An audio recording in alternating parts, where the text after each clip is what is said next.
जब इतना कुछ नेगेटिव था, नेगेटिव ही बोलूँगा मैं इसको, तो मोटिवेटेड कैसे रहे? फर्स्ट जॉब कैसे हैपन करी जावेद? अच्छा, मैं फर्स्ट जॉब की बात बताता हूँ जो किसी को नहीं पता कि मेरी पहली जॉब कौन सी थी। पार्ट्स की शॉप्स होती है और वहाँ पे मैंने काम किया था। 3,000 मुझे सैलरी ऑफ़र हुई थी, उसमें से भी वो 1,500-2,000 देता था। तो थोड़ा सा ना ऐसा फील कर रहा हूँ कि यार मैं कहाँ आ गया हूँ। आप मुझसे ना फाइनेंशियल एडवाइस ले रहे हो, इन्वेस्टमेंट की एडवाइस ले रहे हो, यार मेरे पास तो पैसे नहीं होते थे।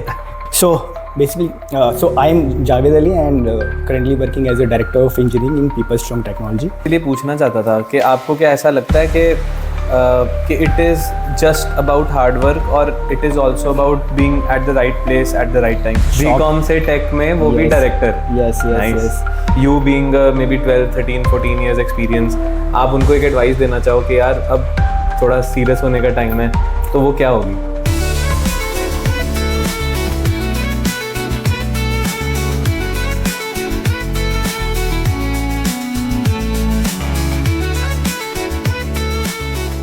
वेलकम जावेद, बहुत बहुत स्वागत है आपका हमारे पॉडकास्ट में। Thank you so much. तो मैं चाहूँगा कि आप अपने आप को सबसे पहले इंट्रोड्यूस करो ताकि हम बता पाएँ कि आप कौन हो, आप कहाँ से आ रहे हो, एंड फिर हम स्टार्ट करते हैं। Thank you Siddharth for inviting me in your podcast, right? And best of luck for your new series, right? And whatever you are doing tremendously well, right? It will help a lot for the young generation coming or gearing up for the future, right? So basically, so I am Javed Ali and currently working as a director of engineering in People Strong Technology. So basically, I'm a BCom graduate, right? So don't be afraid or don't be just shocked. BCom से tech में, वो भी director. Yes. Nice. So I've never been to college, right? Because I have done my graduation as a distance learning part, right? And this was in which year? This was in way back 2008. I have done my graduation. Okay. Right? काफी पहले है ना? Yes, I have done my schooling in 2003 and 2005, 10th and 12th, right? Basically, I'm a Hindi medium guy, right? So कौन से city से हो आप? So I belong to Delhi. Delhi में ही मेरा जन्म हुआ, वहीं पे मैं पला भरा हूँ और वहीं पे मेरी एजुकेशन भी वहीं से हुई है, right? So apart from BCom, because I like to have different field, because मेरे पापा मुझे सीए बनाना चाहते थे, राइट? सीए में मुझे इंटरेस्ट नहीं था, तो वो भेड़ चाल होती है ना, जैसे कि यार ये कर रहा है, ये कर रहा है। तो मेरे पापा थोड़े से अनएजुकेटेड थे, he just had the education till 7th और 8th, right? Matric level, right? But वो हार्ड वर्किंग बहुत थे, राइट? हमारा एक छोटा सा बिजनेस था जिसके बेसिस पे हमारा लाइवलीहुड चल रहा था। प्रेसिंग का बिजनेस था। प्रेसिंग का कपड़ों का, जो प्रेस करते हैं कपड़े। तो मेरे पापा थोड़ा से हार्ड वर्क थे, वो डिफरेंट शॉप्स में जाते थे, माल लाते थे कंधे पे दोनों पे रख के और प्रेस करते थे। 2-3 छोटे मोटे कारीगर थे और फिर वापस पहुंचाना होता था माल को। तो it was a huge responsibility, because जो स्टॉक आता था वो बहुत महंगा होता था। कोट्स होते थे, लहंगे होते थे, कपड़े इतने महंगे होते थे कि अगर थोड़ा सा भी उसमें डिफेक्ट आ गया तो यू हैव टू पे मोर, राइट? इतनी अर्निंग थी नहीं, because I just belong to lower middle class family. तो अर्निंग्स इतनी होती थी कि 3 टाइम हम खाना खा लेते थे और रेंट वेंट पे हो जाता था पापा का। मैं सबसे छोटा हूँ अपनी फैमिली में। कितने भाई बहन हो? मेरे 3 बड़े भाई थे है और एक बड़ी बहन है और सबसे छोटा मैं था। घर के लाडले? लाडले नहीं, मतलब छोटा है तो प्यार ज़्यादा मिलता है और सब देख रेख भी ज़्यादा करते हैं। बट मेरी जो एज थी मेरे भाइयों से थोड़ी सी 5 to 6 years का गैप था। मेरी सिस्टर से 1 साल का गैप था। तो मेरी इंटरेक्शन ज़्यादा मेरी सिस्टर से रहती थी, क्योंकि मेरे भाई तो मुझसे ज़्यादा बड़े थे। तो और क्योंकि वो काम भी करते थे, एजुकेशन भी लेते थे और घर का काम भी संभालते थे, तो उतना मैं इंटरेक्ट नहीं कर पाता था। पापा मेरे बस एजुकेशन को लेके ये था कि हाँ बेटा पढ़ लेगा, जैसे भाई पढ़ लिया और बिजनेस चल रहा है हमारा, तो थोड़ा हेल्प रहेगा तो थोड़ा सा आगे बढ़ जाएंगे। वो फोकस था ओनली पापा का।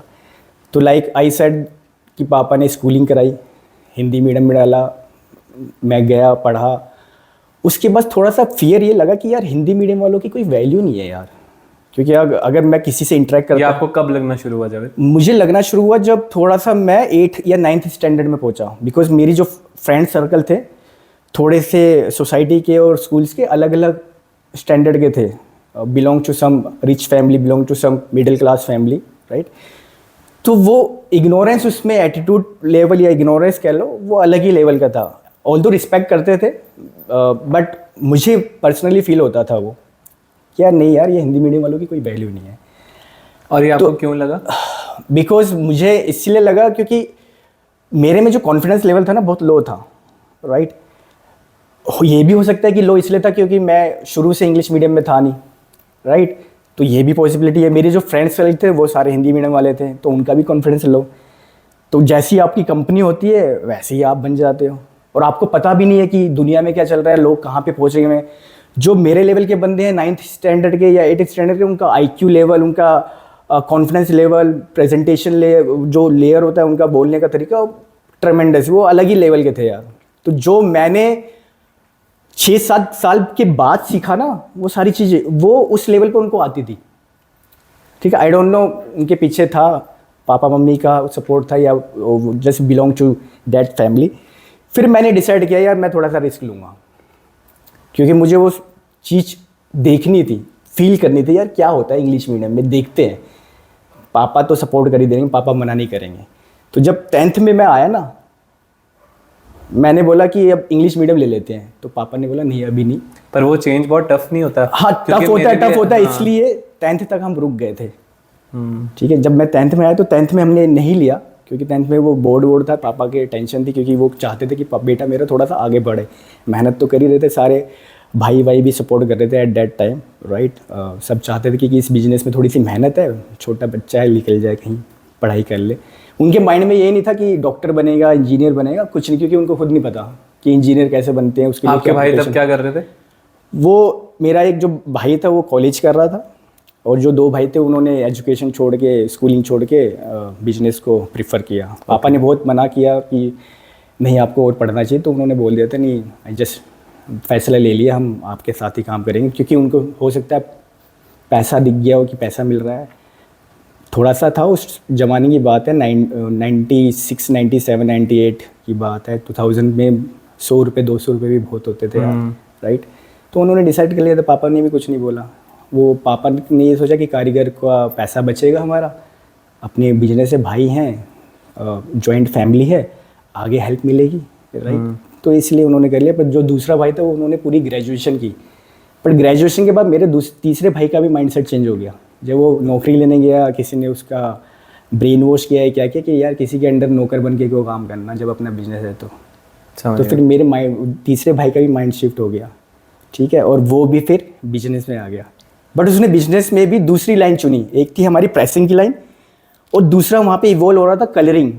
कलर में थोड़े से पैसे ज़्यादा थे, आप डाई वगैरह, हाँ डाई वगैरह। तो वहाँ पे उन्होंने वो शुरू किया, कारीगर से कराना शुरू किया, उनके साथ धूप में खड़े रहे, सीखा कि कैसे करते हैं और फिर खुद सीख के थोड़ा सा वो लेवल इतना ऊपर कर दिया कि उससे थोड़ा सा हमारा फाइनेंशियली हम थोड़ा सा स्ट्रॉन्ग हो गए थे। इतना भी स्ट्रॉन्ग नहीं हुए कि हम सर्वाइव कर पाए, नया घर खरीद पाए, बट हाँ रेंट वेंट पे कर सकते थे। और जो भाई मेरा तीसरा भाई कर रहा था सपोर्ट मेरा पापा का मेरे साथ वो हो रहा था। दूसरे भाई नहीं चाहते थे कि मैं पढूं जनरली, क्योंकि उनको भी ये होगा ना कि बिजनेस है, उनको ये था कि ये जाता है कुछ करता नहीं है, इतना बड़ा हो रहा है, हेल्प क्यों नहीं करता। इसकी एज में हमने पापा की हेल्प करनी शुरू कर दी थी, क्योंकि उनका एक्सपीरियंस, अपना एक्सपीरियंस था। yes, उनको लगता था कि अगर हमने स्टेप लिया इट हेल्प्ड पापा। यस उनको लगा कि यार इसकी पढ़ाई में ज्यादा पैसा खर्च होगा, इससे बेटर है कि काम में हालांकि मैं हाथ कोई यूनिवर्सिटी ना मेरा फोकस था ना कोई कॉलेज फोकस था।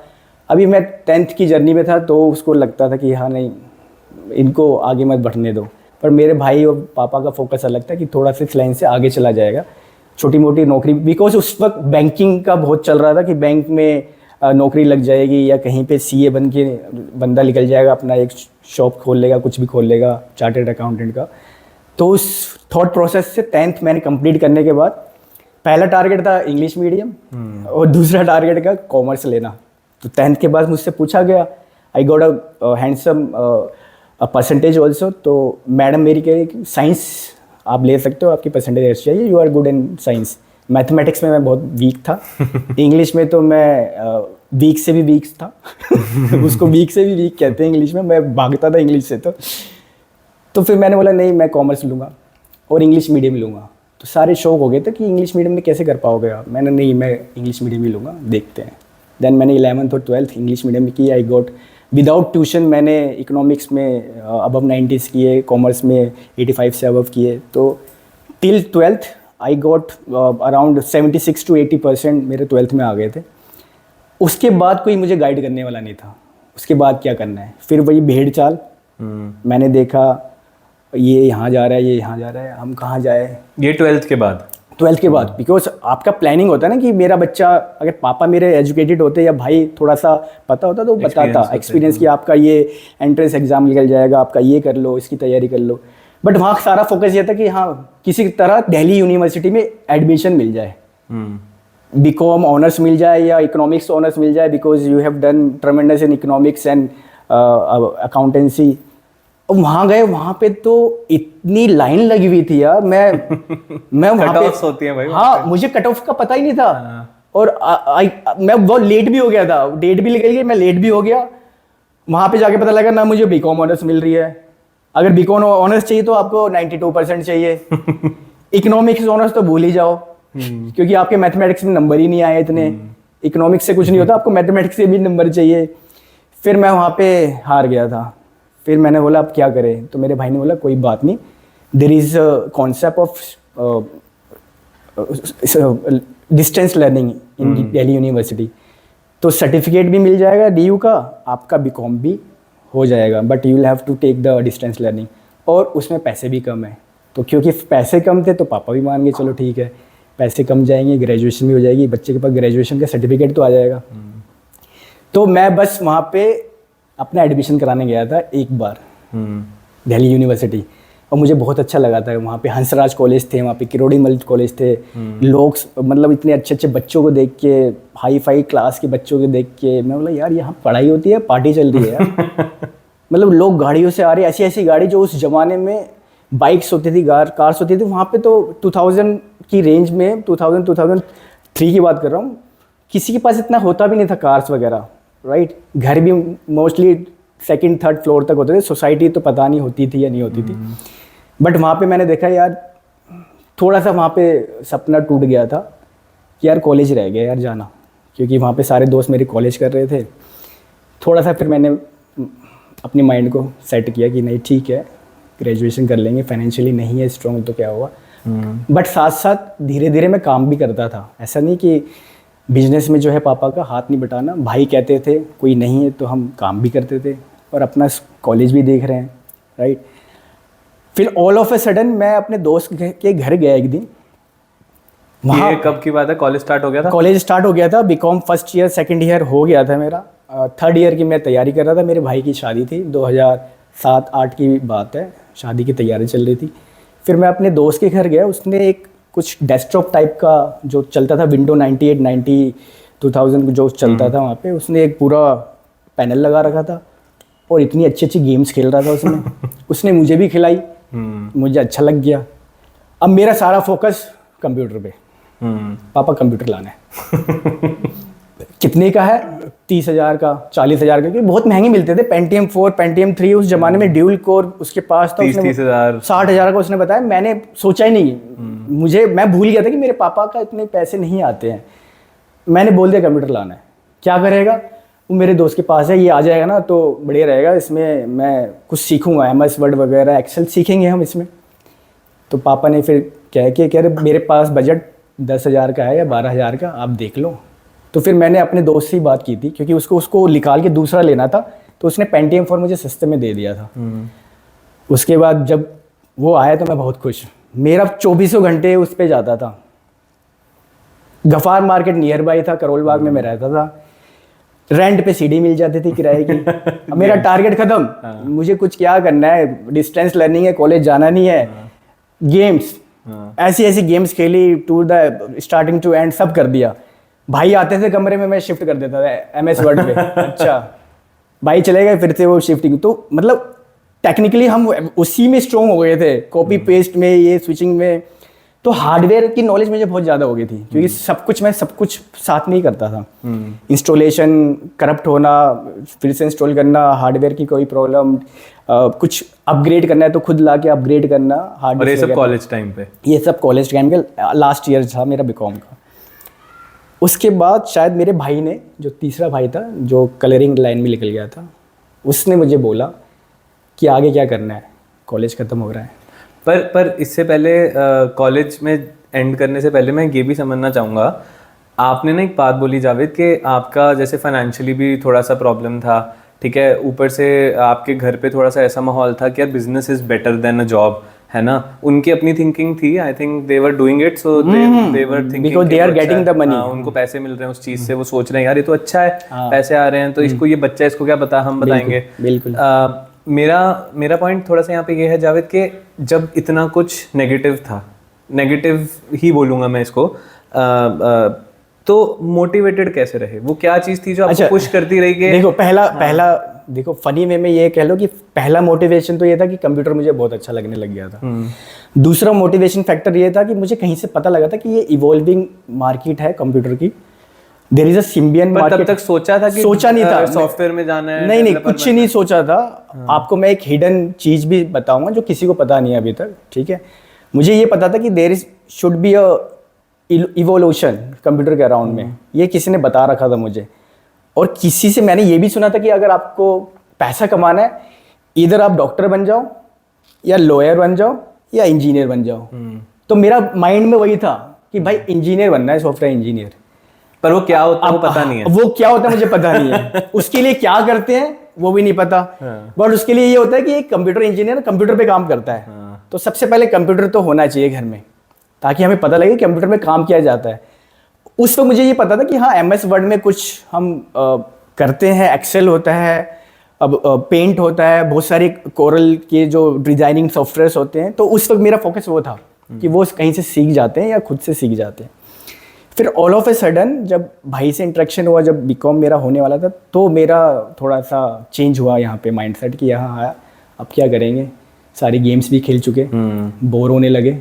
अब तो घर में घुसने में भी डर लगता है कि कोई क्वेश्चन ना पूछ ले कि क्या करना, क्योंकि अब सांड की तरह हम लोग बड़े हो रहे हैं। हाँ, उस वक्त मैं थोड़ा सा दुबला पतला भी था, तो एक डिमोटिवेशन वहाँ से भी मिलती थी कि यार ये तो पतला सा है, कुछ कर भी नहीं पाएगा। तो उसके बाद फिर सी लैंग्वेज का कहीं पे एक क्रैश कोर्स लिखा था, learn C language and C++। तो मैंने वो कहीं से ज्वाइन कर दिया था एक इंस्टीट्यूट, कि एटलीस्ट मेरा टाइम घर पे नहीं, वहाँ पे 2-3 घंटे मैं स्पेंड करूँगा, कुछ चीज़ें सीखने को मिलेगी। वो मेरा पहला किक था। जब फर्स्ट टाइम जब मैंने फर्स्ट क्लास हेलो वर्ल्ड लिखा होगा, जब मैंने फर्स्ट क्लास अटेंड की ना, हेलो वर्ल्ड नहीं, जब मैंने फर्स्ट क्लास अटेंड की और इतनी सारी चीज़ें सराउंडिंग में बंदे बैठे हुए थे, कोई BBA कर रहा था, कोई BCA कर रहा था, कोई MCA कर रहा था, वो सब आए हुए थे, उनके बीच में बैठा है। बता, ये लास्ट ईयर की बात है बीकॉम में? हाँ, ये लास्ट ईयर की बात है। और फिर मुझे लगा यार हाँ मैं सही पाथ पे चला गया हूँ, ये भी बंदे आए हुए हैं, तो मैं कहीं ना कहीं तो चला ही जाऊँगा, ठीक है। उसके बाद जब मुझे पहला प्रोग्राम दिया गया ना, और फिर सर थे मेरे, उन्होंने जब बोर्ड पे कंपाइल करके बताया लाइन बाय लाइन कि आपका कंपाइलर कैसे वर्क करता है, वहाँ से मुझे किक मिल गई थी यार, ये तो बड़ी गजब की चीज़ है, सुपर पावर है। तो मुझे लगा कि यार ये जो कंपाइलर है ना, मुझे कंपाइलर बनना है। अगर मैं कंपाइलर बन गया ना तो मैं कोड आराम से कर सकता हूँ। तो वहाँ से थोड़ा सा इंटरेस्ट जग गया, C++ ख़त्म हुआ। और फिर किसी ने बताया कि आपका कोई कोर्सेज होता है, डोएक के वहाँ पे इंस्टीट्यूट चल रहे थे जो आपके BCA से रिलेटेड कुछ A लेवल BC लेवल से कराते थे, वो मैंने ज्वाइन कर लिया। उसमें सारा ये फिर जावा और .NET आ गए। किसी ने बोला कि आप जावा कर लो, किसी ने बोला .NET कर लो। जावा बूम पे अब फ्यूचर है, मैंने दोनों कर लिए, ठीक है। ये अभी कॉलेज में ही है? हाँ, लास्ट ईयर चल रहा है मेरा, उसके साथ साथ चल रहा है ये, क्योंकि मैं कॉलेज तो घर पे ही था, मैं कॉलेज कहाँ जाता था, डिस्टेंस लर्निंग थी। मतलब कॉलेज में मतलब अभी बीकॉम का लास्ट चल रहा है। तो बीकॉम के लास्ट में मैंने अपना MS वर्ड का एक कोर्स था, उसका सर्टिफिकेट आ गया, जिसमें एक्सेल वगैरह आ गया, C++ सीख लिया मैंने, और ये डोएक A लेवल मैंने ज्वाइन कर लिया, जहाँ पे 1.5 साल का कोर्स था, जहाँ पे आपका पूरा कोर्सेज होते हैं जस्ट लाइक BCA, ठीक है। तो उसके कंप्लीट होने के बाद मैं मार्केट में निकला जॉब के लिए। पर इससे पहले थोड़ा सा जॉब से पहले मैं ये भी जानना चाहूँगा, तो आपने अपनी पूरी की पूरी कॉलेज लाइफ बताई। हाँ, कॉलेज लाइफ घर में थी मेरी। हाँ, घर में थी। पर एक तो फाइनेंशियल स्ट्रगल हो गया, एक थोड़ा फैमिली का हो गया कि चलो कोई बोल रहा है सपोर्ट कर रहा हूँ, कोई कह रहा है कि बिजनेस में आ जाए, कंफ्यूजन एक है।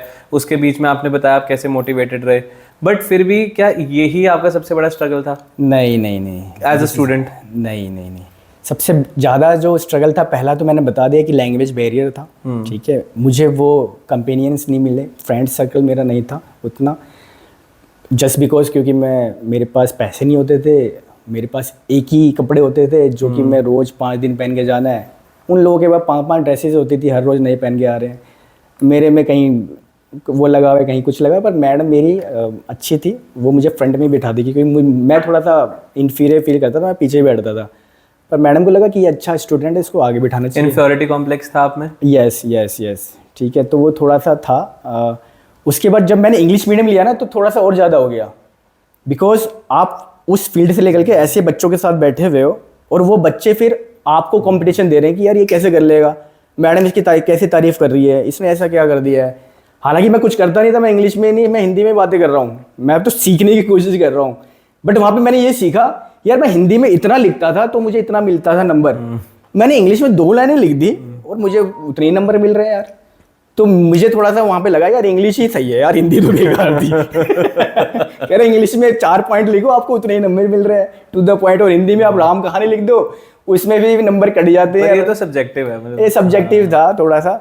बट हाँ, बेसिकली मोटिवेशन या इन्फ्योरिटी कह लो या मोटिवेशन कह लो, वो एक चैप्टर था मेरा। बट वो चैप्टर धीरे धीरे खत्म हो गया। बुली हुए हो आप कभी?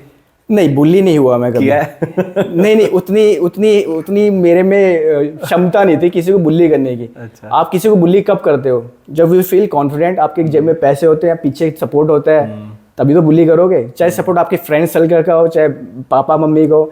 यहाँ पे बुली करने का मतलब है कुछ हो गया तो पापा को क्या जवाब दूंगा, वो तो स्कूल ही बंद कर देंगे।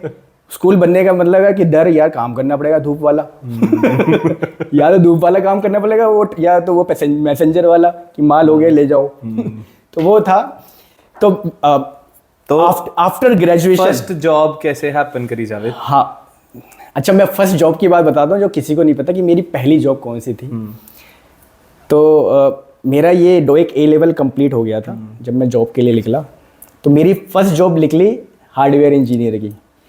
तो मैंने 6 महीने हार्डवेयर इंजीनियर काम किया है, जो एक फील्ड वर्क होता है ना। पर वो कंपनी में किया कि नहीं, एक शॉप थी जो नॉर्मली कंप्यूटर पार्ट्स की शॉप्स होती है, और वहाँ पे मैंने काम किया था। 3000 मुझे सैलरी ऑफ़र हुई थी, उसमें से भी वो 1500-2000 देता था, क्योंकि उसमें फ्यूल चार्जेस वगैरह वो काट लेता था, जो बाइक वगैरह देता था वो। तो राजौरी हो गए या जो बड़े बड़े जगह हैं वहाँ से कॉल्स आती थी कि यहाँ पे इंस्टॉलेशन कर दो, यहाँ पे विंडो डाल दो, यहाँ सेटअप कर दो। तो वहाँ पे मैं हेलमेट पहन के जाता था। और मेरे लिए, क्योंकि 2000-2500 ज़माने में मेरे लिए बहुत इम्पोर्टेंट था। वो क्यों इम्पोर्टेंट था? क्योंकि मुझे जॉब मिली नहीं थी, क्योंकि मुझे मास्टर बीकॉम बैकग्राउंड, बीकॉम नहीं, मुझे मास्टर डिग्री चाहिए थी। तो मैं हर जगह से फेलियर, रिजेक्शन कर करके मुझे लगा कि यार क्या करना है। अब मैं MCA के लिए जाता, फिर पैसे की डिमांड करता है, MCA करनी है, हालांकि डिस्टेंस लर्निंग ही करनी थी मुझे, बट उसके लिए भी फिर मना हो जाता कि यार इतना पढ़ा दिया तब भी जॉब नहीं मिल रही है। फिर वो डिमोटिवेशन फैक्टर आता कि अब तो यार तू काम कर, यहीं पे 5000 ले लियो मुझसे, क्या तू पढ़ाई कर रहा है। तो मैंने फिर हार्डवेयर इंजीनियरिंग को बाइक्स पे, वो एक फेज़ था मेरा जो किसी को नहीं पता हार्डवेयर इंजीनियर का। तो मुझे बड़ा इंटरेस्टिंग लगता था ये। मेरा जब कंप्यूटर ख़राब होता था, मेरे को भी कंप्यूटर लाइफ में बहुत लेट मिला, पर जब कंप्यूटर ख़राब होता था ना, एक भैया थे जिनका नाम था गौरव, वो आते थे और वो इतना CD का ना एक पाउच साथ में लेके आते थे। उसमें विंडोज़ होती थी, पता नहीं क्या गाने, सॉफ्टवेयर, सारे क्रैक्ड क्रूड वर्जन तब सब चलता था।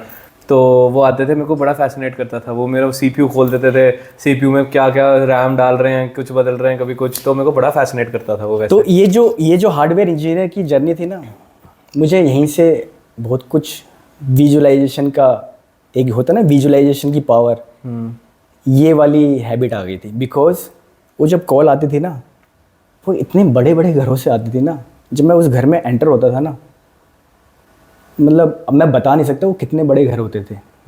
ठीक है, उस घर में मुझे एक रूम में भी जाना है ना जहाँ पे कंप्यूटर है, वहाँ पे जाने में मुझे 10 मिनट लग जाते थे।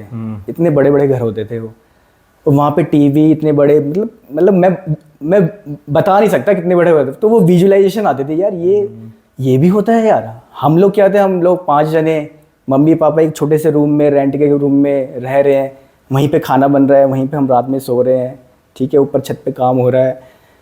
तो हम लोगों ने ये फील ही नहीं किया था। सुबह मम्मी नहा के भेज देती कि रात से पहले मत आइयो, बिकॉज वहाँ माल पड़ा रहता था, कहाँ आएगा। एक ही कमरा था? एक ही कमरा था। फिर हम 5 भाई, मम्मा पापा सब एक ही कमरे, सब एक ही कमरे में रहते थे, माल भी वहीं है। हाँ, और आप इमेजिन नहीं करोगे, आपका जो किचन है या वो वाला जो रूम है, बस यहाँ पे खाना बनता था और उसमें हम रहते थे, और ऊपर माल रखा रहता था, क्योंकि धूप का काम था हमारा, और केमिकल्स वगैरह की स्मेल्स भी आती थी। तो मतलब 5th क्लास तक मेरी जर्नी वहीं रही है। 5th के बाद कहीं से ऑनर ने पापा को निकाल दिया था, क्योंकि उनके बच्चे बड़े हो रहे थे, तो उनको खाली कराना था। तो फिर पापा ने एक बड़ी सी छत ले ली थी, खाली छत, क्योंकि उतने पैसे नहीं थे पापा के पास, 2-2.5 लाख में छत मिल गई थी। उस छत पे हम 1 साल ऐसे ही रहे थे, तिरपाल पे, छोटा सा कमरा था, आंधी तूफान चल रही है वहीं पे सब कुछ। मतलब वो वाली जर्नी मैं याद करता हूँ ना, तो पापा का स्ट्रगल और भाइयों का स्ट्रगल देखता हूँ कि उन्होंने स्ट्रगल किया था, बट वो छत अपनी हो गई थी। होता है ना कि अपना घर हो गया, तो पापा को ये सुकून था कि यार अपनी छत हो गई, अब धीरे धीरे मेहनत करके एक एक कमरा बनाते जाएंगे। और वही हुआ, पापा ने धीरे धीरे 1 कमरा 2 कमरे बना दिए छत पे। करोल बाग सेंट्रल एरिया, आपका घर भले छत पे है, पापा ने जो अचीव करना था कर लिया था, ठीक है। तो वो कहानी अलग थी, बट हाँ, जो मैंने बताया विजुअलाइजेशन की पावर मुझे आ गई थी यार, ये है तो पहली जॉब है, मुझे ऐसा घर चाहिए, मुझे ऐसा टीवी चाहिए, मुझे ऐसा कंप्यूटर चाहिए, बट ये होगा क्या मुझे नहीं पता था, ये होगा कैसे ये मुझे नहीं पता था, ठीक है। फिर ये स्ट्रगल करते करते जब 2000 मेरे पास आई ना, तो मैंने सिक्किम मणिपाल यूनिवर्सिटी पे वो डिस्टेंस लर्निंग का कोर्स चलता था, MCA मैंने वहाँ से ज्वाइन कर लिया था।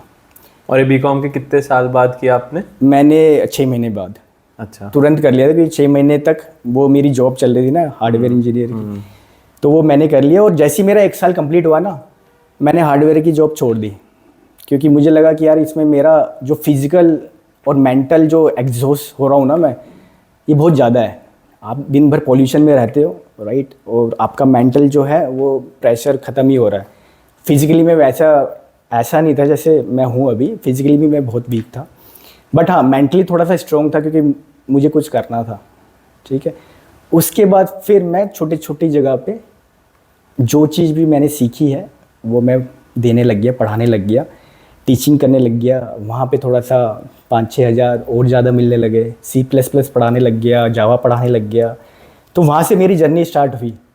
तो वहाँ पे भी मुझे क्लिक किया यार, सॉफ्टवेयर इंजीनियर की हो, ये भी जॉब अच्छी है यार, टीचिंग की मैं पढ़ा रहा हूँ, बच्चे आ रहे हैं, बीटेक वालों को पढ़ा रहा हूँ, MC वालों को पढ़ा रहा हूँ। हालांकि वो पढ़ते नहीं थे, उनका फाइनल ईयर है, वो लास्ट ईयर में आते थे, सर कंप्लीट हो जाएगा ना प्रोजेक्ट? हाँ कंप्लीट हो जाएगा, आपको ये सीखना है। वो चाय चुई पी रहे हैं और अपना प्रोजेक्ट मुझसे करा रहे हैं, ठीक है। तो वहाँ से थोड़ा सा जर्नी स्टार्ट हुई ट्रेनर की। तो मुझे ट्रेनिंग जॉब अच्छी लगने लगी, क्योंकि इससे जितना मैं पढ़ाता था उतना ही सीखता था मैं। डिफरेंट टेक्नोलॉजी पढ़ाने लग गया, आपका UI की टेक्नोलॉजी अलग, बैकएंड की अलग, फ्रंट एंड की अलग। मैंने वहाँ पे बहुत सीखा, 2 साल तक मैंने ट्रेनिंग की। ऐसा नहीं कि छोटे छोटे इंस्टीट्यूट में भी की, और नोएडा में एडुकेट था, वहाँ पे भी मैं पहुँचा। थोड़ा सा जब मेरा 2nd ईयर में मैं गया MCA का, वहाँ का थोड़ा सा एनवायरनमेंट अलग था। वहाँ पे 50-60 लोगों को आपको एक साथ पढ़ाना होता था, तो वो ज़्यादा अच्छा लगता था, क्योंकि वहाँ पे मेरा आई इंटरेक्शन, क्या कौन कर रहा है मुझे पता ही नहीं। छोटे इंस्टीट्यूट में आपको 1-to-1 फेस दिखता है और आपको पता रहता है ये इंटरेस्ट नहीं दिखा रहा, तो वो भी डीमोटिवेशन फैक्टर होता है। आपकी सैलरी क्या पहुंची? 10,000। अच्छा। तो 10,000 थी, और 2000 से अब आप 10,000 पे। 10,000 उसमें भी कुछ नहीं बचता था।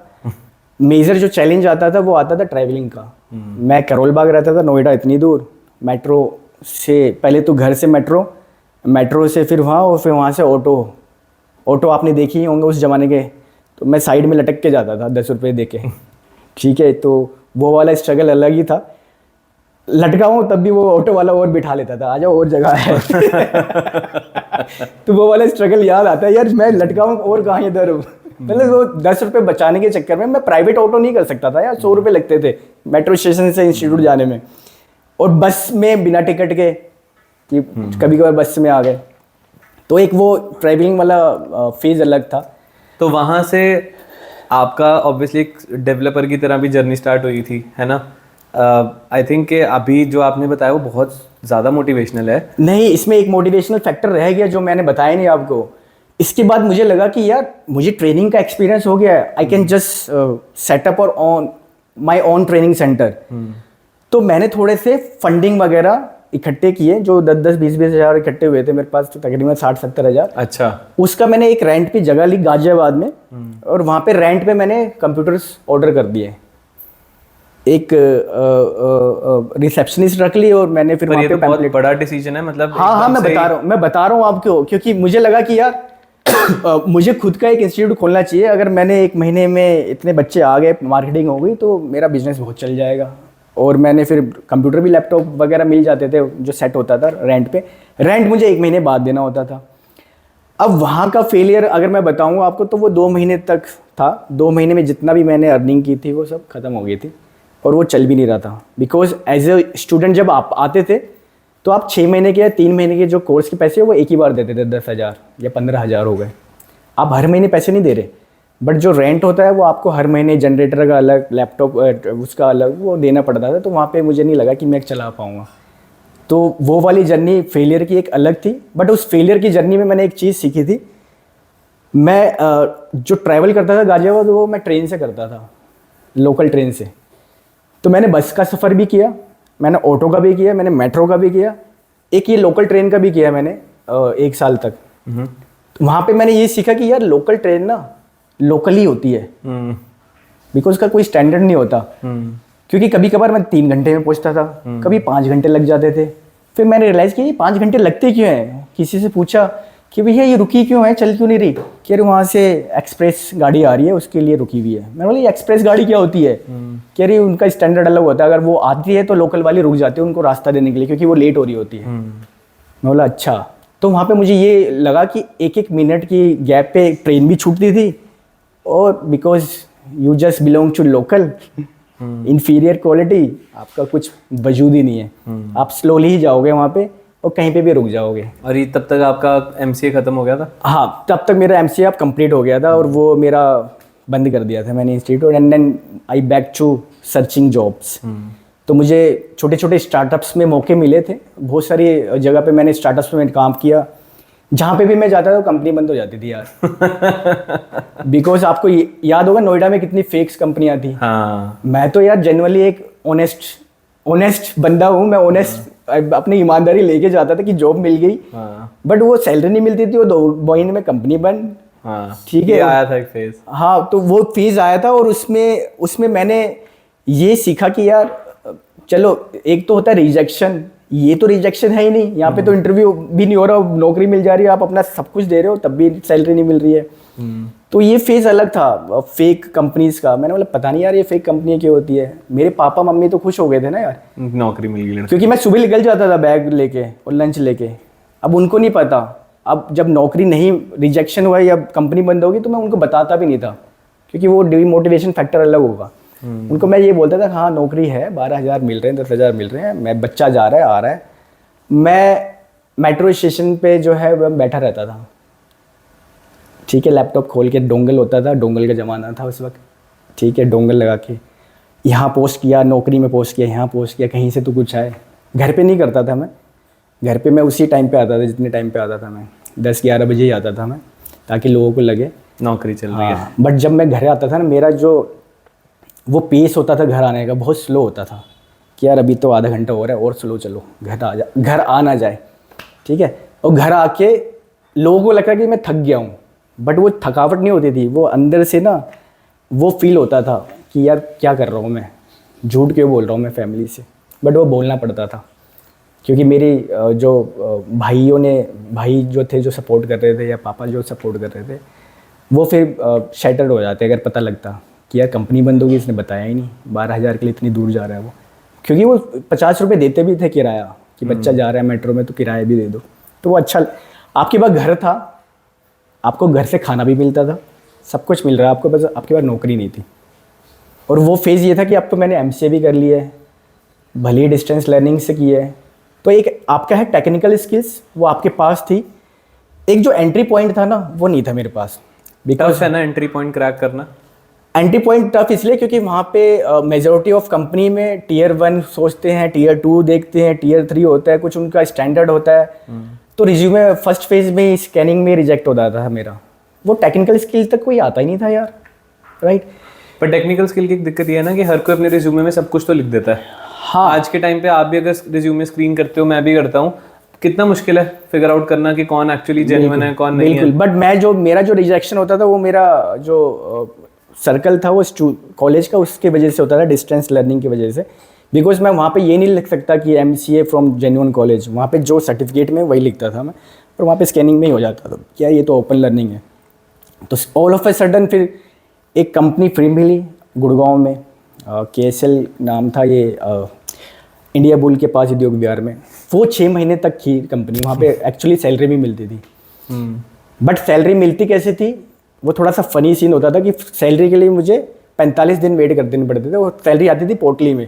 अच्छा। बिकॉज वो भी मुझे लग रहा था कि वो भी लॉस में ही चल रहा है, वो अपने कहीं पापा से मंगा रहा है पैसे, बट मिल जाती थी। बट वहाँ से जो लर्निंग थी वो ये थी कि आप सब कुछ संभालते थे। आपको वहाँ पर join as a software developer ही। हाँ, सॉफ्टवेयर जावा डेवलपर ही था, जो वैकेंसी थी, प्रॉपर इंटरव्यू हुआ था वहाँ पे, और वहाँ पे 5-10 बंदे ही थे। वहाँ पे पहुँचे कैसे, नौकरी के थ्रू?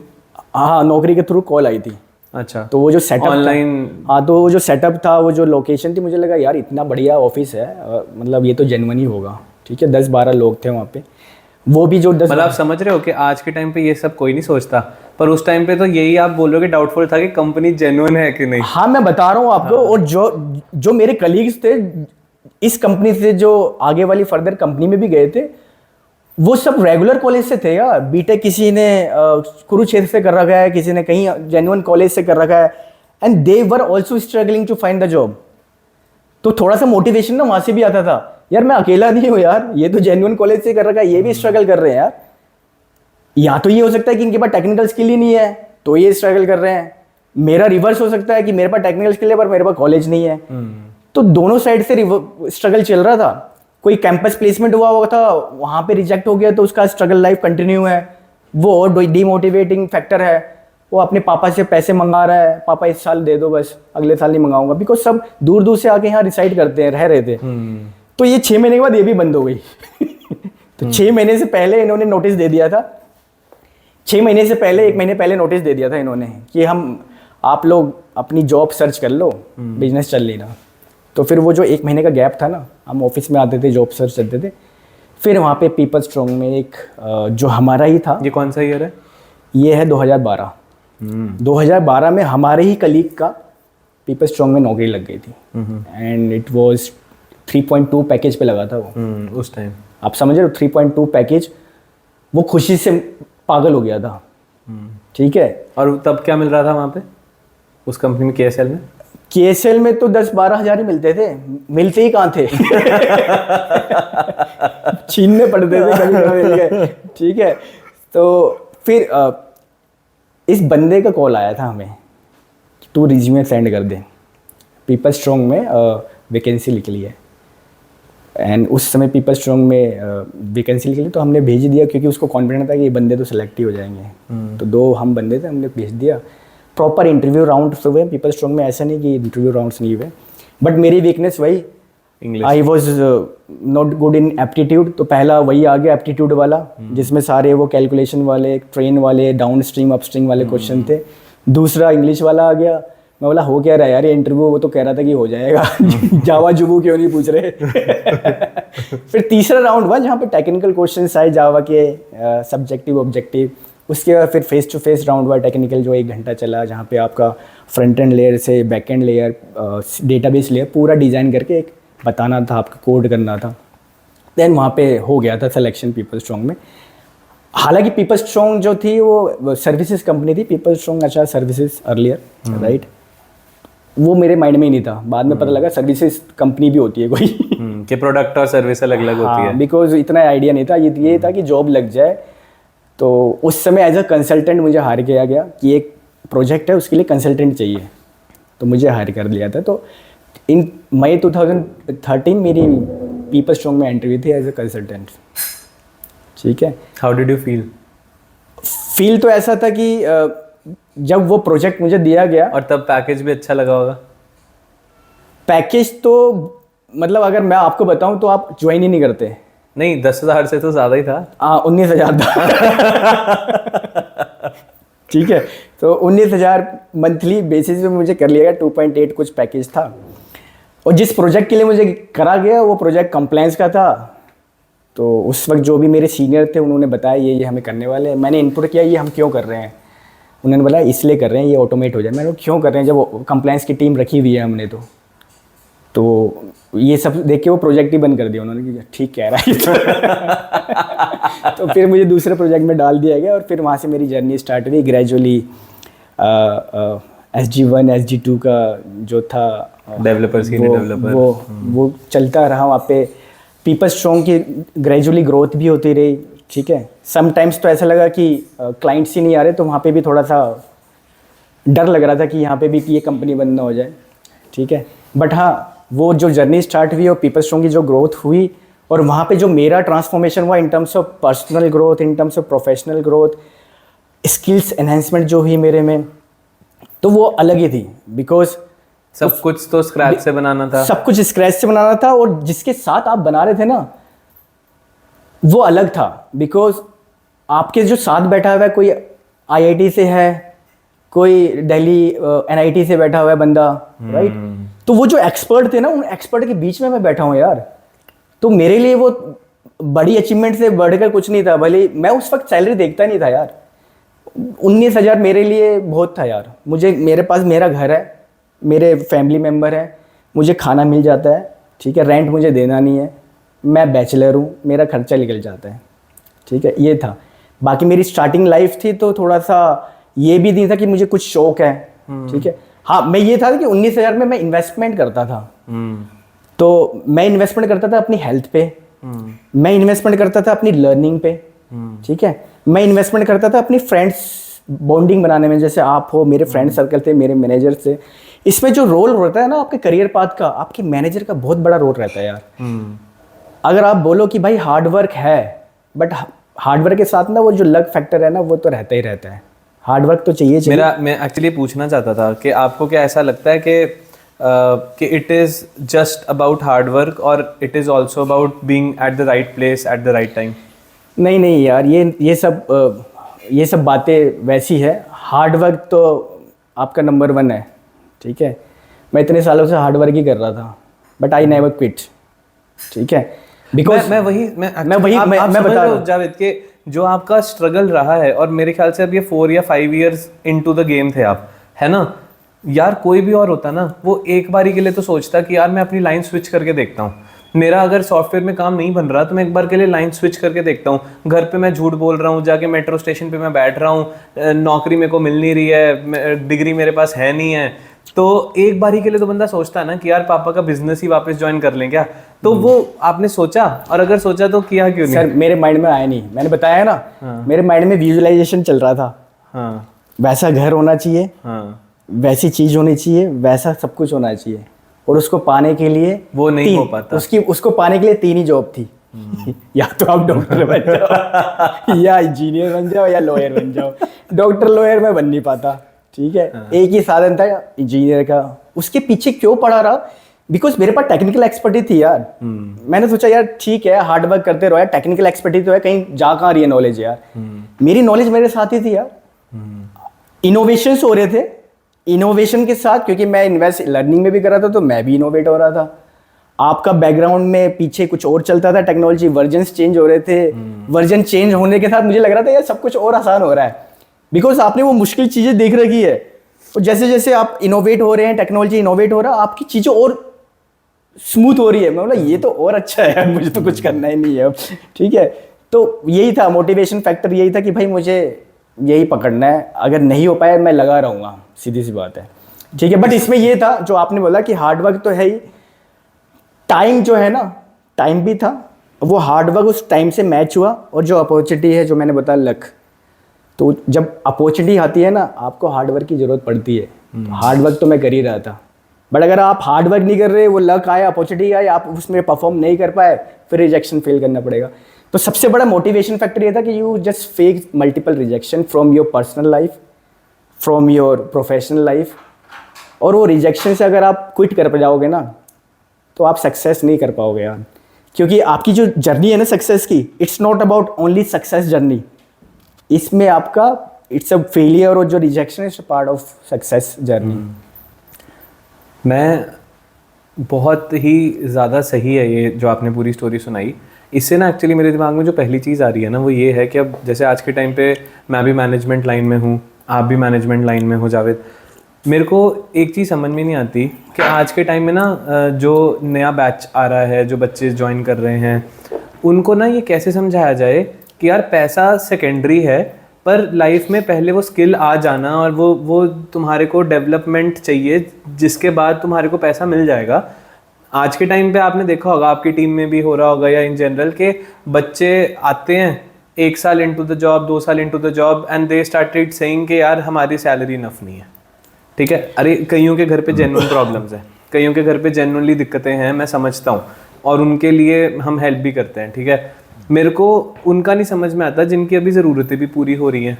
ठीक है, जिनको घर से पैसे भी नहीं लेने पड़ रहे हैं, एक जगह रह भी रहे हैं, शादी की भी कोई अभी इतनी जल्दी नहीं है। ठीक है, मतलब 1-2 साल भी नहीं हो यार करियर स्टार्ट किए हुए, पर basically they keep on switching the jobs, चाहे वहाँ पे अच्छी लर्निंग मिले ना मिले, बट जस्ट बिकॉज कि मेरे फ्रेंड के पास इतना पैकेज है, उसके पास इतना पैकेज है, वो जॉब बदल रहे हैं। आपके साथ आपकी टीम में भी होगा, है ना। उनको कैसे समझाया जाए कि भाई पैसा तो इवेंचुअली मिल जाएगा इस इंडस्ट्री में, लर्निंग कितनी इंपॉर्टेंट है। या देखो, 2 फैक्टर्स हैं इसमें जो मैंने अपनी एक्सपीरियंस से ऑब्जर्व किया और सीखा है। जो आजकल की जनरेशन है ना, वो अपने कंफर्ट जोन से निकलना नहीं चाहती है, बिकॉज जिस डिसकम्फर्ट जोन में हम थे ना, उस डिसकम्फर्ट जोन में वो चले जाए तो ये चीज़ें आएगी ही नहीं। उनका जो कंफर्ट जोन होता है ना, वो कंफर्ट जोन से निकलना नहीं चाहते। वो चाहते हैं यार मेरे पास काम नया आए, सैलरी आती रहे, या मैं काम कम करूँ, अरे ये नया प्रोजेक्ट आ गया है, बहुत कॉम्प्लेक्स है, निकलते हैं स्विच करते हैं। अब एक तो सैलरी भी नहीं बढ़ रही, ऊपर से बड़े बड़े काम आ जा रहे हैं यार। ठीक है, तो फियर ऑफ फेलर, बिकॉज नया काम आ गया, वहाँ पे कैसी परफॉर्मेंस होगी, डिग्रेड होगी, कैसी होगी, डिग्रेड होगी तो सैलरी कम हो जाएगी। ठीक है, और fear of comfort, uncomfort zone में जाने की। ठीक है, ये 2 फैक्टर्स हैं मुझे लग रहा है जो आजकल की जनरेशन इग्नोर कर रही है। आपको डिसकम्फर्ट जोन में जाना ही पड़ेगा यार, you will have to accept the fear of failure. आप जब तक वो फियर ऑफ फेलर को एक्सेप्ट नहीं करोगे ना, आप आगे बढ़ ही नहीं सकते। अगर कोई चीज़ आपको मिल रही है ना, नहीं, just take it as a challenge. ठीक है, अरे होगा क्या होगा, या तो होगा या नहीं होगा, नहीं होगा तो जो भी इसके लर्निंग्स है वो लो, उसमें जो चेंजेस करने वो करो और दोबारा से इंप्लीमेंट करो, because you have the support system ना, आपका मैनेजर, आपके पीयर्स है, आप किसी से भी हेल्प ले सकते हो। ठीक है, बट आपको भी 1-on-1 में तो सुनने को मिलता होगा ना कि यार इस कंपनी में इतना मिल गया। हाँ, देखो ये थर्ड वाला पार्ट है कि आप कंपेयर करते हो। हाँ, अगर मैं कंपेयर करता है, will it ever be enough? हाँ, नहीं, वो देखो, आप क्या 2 चीजें हैं यार। देखो, आपका जो मनी है ना, वो आपको थोड़ा सा वेरियस कंफर्ट जोन देता है, ऑप्शंस, वैरायटी ऑफ ऑप्शंस दे देता है, हैप्पीनेस नहीं देगा कभी। ठीक है, हैप्पीनेस आपको तभी मिलेगी जब आप किसी के लिए कुछ करोगे, किसी के लिए भी, चाहे अपने लिए करो, चाहे अपनी फैमिली के लिए करो, चाहे किसी दूसरे के लिए करो, और वहाँ से जो आपको थैंक्स या स्माइल फेस मिलेगा ना, आप आजमा के देख लो, वो हैप्पीनेस और मनी की हैप्पीनेस वो डिफरेंट होगी। ठीक है, तो बेसिकली कंफर्ट जोन, और बेसिकली लोग लर्न नहीं करना चाहते यार। आपने बीटेक किया, आप इंजीनियरिंग कॉलेज से आए, आपने क्रैक कर दिया इंटरव्यू, अब कोई नई चीज़ लर्न ही नहीं करना चाहता, यार मैंने हो तो गया। ऊपर से फैमिली का प्रेशर, जिन्होंने पैसे लगा रखे लोन लेके, भाई क्या पैकेज लेके आ रहा है यार तू, 2 साल में कैसे लोन कंप्लीट होगा, स्विच कर जल्दी, तेरा वो मामा वाला तो 2 करोड़ का पैकेज बैठे हुआ है। ठीक है, तो वो प्रेशर अलग है। तो इसमें वो बंदा ना अलोन नहीं है, there might be combinations of thing, family का भी प्रेशर हो, क्योंकि वहाँ पे भी होता है ना, बच्चा पढ़ाई कर रहा है तो लोन लेके पढ़ाई करते हैं। हमारे ज़माने में तो पैसे नहीं होते थे तो हमारी जो फीस होती थी स्कूल की, वो तो मैडम हमें या तो माफ़ कर देती थी या थोड़ी बहुत ले लेती थी। ठीक है, तो प्रेशर अलग होता है। और यहाँ पे बस एक ही सजेशन है जो न्यू जनरेशन है, accept the failure, take the new things as granted. आप ऐसा मत बोलो कि क्या होगा क्या नहीं होगा, keep reaching out to your senior और पीयर्स फॉर सपोर्ट। कुछ बंदे ना ऐसे भी होते हैं, यार मैं उसके पास क्यों जाऊँ, उसके पास जाऊँगा तो वो क्या सोचेगा, वो सोचेगा यार ये तो SG2 पे SG1 पे है, ये क्यों आ रहा है मेरे पास, इसको हायर किस लिए किया है, इसी के लिए किया है, बार बार पूछने आ रहा है मेरे पास। तो लोगों के माइंड में ये फियर भी होता है। फीडबैक एक्सेप्ट नहीं करते यार, मैनेजर से पूछ ही नहीं रहे फीडबैक कि मैं कहाँ पे हूँ यार इस वक्त, मैं कहाँ जाऊँगा। फीडबैक आप वो या तो मिड ईयर का वेट करते हैं या कोई या एंड ईयर का वेट करते कि मेरा मैनेजर खुद बुलाएगा मुझे, देखता हूँ बुलाता ही नहीं बुलाता। नहीं, आपको every week, every bi week या मंथली बेसिस पे अपने मैनेजर से कनेक्ट करो, उससे पूछो यार कहाँ पे हूँ मैं यार, मेरा नेक्स्ट टारगेट क्या है, या कुछ दया दो यार मुझे। बिकॉज आपके मैनेजर का रोल आपके करियर पाथ में बहुत इंपॉर्टेंट है। तो आप ये मानते हो ना कि लर्निंग ज़्यादा इंपॉर्टेंट है? Learning is yes learning is very important at doing new things without failure of fear of failure. Because आप नई चीज़ें करोगे, नई चीज़ें एक्सेप्ट करोगे, नए नए प्रोजेक्ट करोगे ना, बहुत ज़्यादा सीखोगे यार। आप जब तक उस लाइन में जाओगे नहीं, सीखोगे नहीं, गिरोगे नहीं, जो लर्निंग्स है उसको एक्सेप्ट नहीं करोगे, उसको फिर से इम्प्लीमेंट नहीं करोगे, आप स्टक रह जाओगे। तो आपने जो भी बोला ना जावेद, इवन मैं भी एग्री करता हूँ जो भी आपने बोला। एक चीज़ जो मैं इसमें जानना चाहूँगा जावेद, देखो आपने बहुत ज़्यादा स्ट्रगल देखा, आपने फेलियर भी देखा, ठीक है। अगर मैं आज आपको बोलूँ कि आप पीछे जाके जब आपकी फर्स्ट जॉब लगनी थी या आपने जब स्टार्ट करना था उसमें कुछ चेंज कर पाते, आज जो आपको नॉलेज है, जो आपको चीज़ें पता हैं, उसके अकॉर्डिंग अगर आप कुछ चेंज कर पाते तो आप क्या चेंज करते? फर्स्ट जॉब मेरी हार्डवेयर इंजीनियर लगी थी, उसमें मैं चेंज करना चाहता हूँ। मतलब जब आपका करियर स्टार्ट हुआ था। हाँ, तो करियर स्टार्ट में आज जो आपको नॉलेज है रीच आउट करने की, टेक की तो चलो over the period of time I है, बट तरीके बताएं अब आपको यार। उसमें मैं एक ही चीज़ चेंज करना चाहता हूँ। There are couple of things. पहला तो आपका जो रिलेशनशिप बॉन्डिंग होती है ना between your manager and you, between your peers, जहाँ पे आप बिल्ड करते हो रिलेशनशिप, मैं वहाँ पे थोड़ा सा वीक था couple of years. Because like I said that वहाँ पे जो थे ना बड़े बड़े टियर 1 टियर 2 के कॉलेज वाले बंदे थे, एक्सपीरियंस बंदे थे, कोई अडोबी से आया था, कोई कहीं से आया था, और मैं तो मतलब बस एंट्री ली थी मैंने। तो वो एक फियर होता है यार, कैसे रीच आउट करूँ मैं, फिर से वो इन्फेरिटी कॉम्प्लेक्स। हाँ, तो वो वाला जो मेरा फियर था ना, वो यहाँ पे भी था। तो एक तो ये था, इसको मैं चेंज करता कि मैं जब आया तो इंस्टेंटली मैं within a week collaborate हो जाता विद कॉन्फिडेंट। वहाँ पे कॉन्फिडेंस भी मेरा लो था थोड़ा सा, ठीक है, क्योंकि मुझे पता नहीं था कि कॉर्पोरेट वर्ल्ड चलता कैसे है, ठीक है। वहाँ पे ईयर ऑफ एक्सपीरियंस धीरे धीरे तभी मैं सीख पाया। दूसरा मैं चेंज करना चाहता अपने मैनेजर को बिकॉज जो मेरा पहला मैनेजर था ना, चेंज क्या करना चाहता वो विद इन 3 मंथ्स चला गया था। बट वो जो 3 मंथ्स की जर्नी थी ना, वो मैं रोक सकता था अगर मुझे दूसरा मैनेजर मिलता। बिकॉज मैंने बताया आपको कि आपके करियर में मैनेजर का रोल बहुत बड़ा होता है, बहुत ज़्यादा बड़ा रोल होता है। बिकॉज आज हम भी उस लेवल पे हैं, हमें पता है कि हमारे जो नीचे काम कर रहे हैं उनको कैसे संभालना है, ठीक है, उनकी ग्रोथ कितनी इंपॉर्टेंट है, उनको कैसे हमें प्यार से बच्चों की तरह देखना है, उनकी जो भी प्रॉब्लम है, चाहे वो फॉर ग्रांटेड ले लें पर हमें प्यार से फॉर ग्रांटेड की जरूरत ही नहीं है, उनकी प्रॉब्लम को समझना है। अगर वो गलत कर रहे हैं तो उनको गलत बताना है कि आप गलत कर रहे हो, ठीक है। अगर वो सही कर रहे हैं तो उनको अप्रिशिएट करना है, ठीक है। तो लाइक ये सेड कि आपको सक्सेस स्टोरी तो सब शेयर करते हैं यार, आपको ना फेलियर स्टोरी ज़्यादा शेयर करनी चाहिए, ठीक है।